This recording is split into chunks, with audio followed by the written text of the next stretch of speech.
Sri Ranganatha, Thiruvengadamudaiyan, Kanchi Devaperumal, Thirunarayanapuram செல்லப்பிள்ளை, திருவாலிருஞ்சோலமலை Kallazhagar, Thirukkurungudi Nambi. 7 deities have revealed the glories of Swami Ramanuja. So he was not hailed only by his disciples, but by God himself. That is the point here.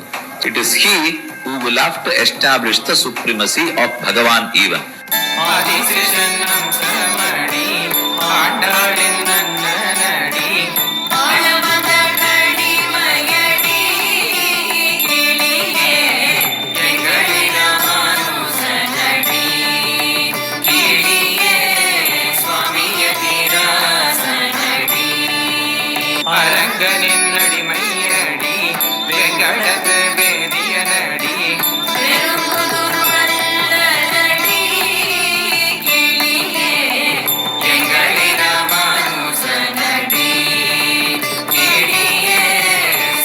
Sri Ranganatha, Thiruvengadamudaiyan, Kanchi Devaperumal.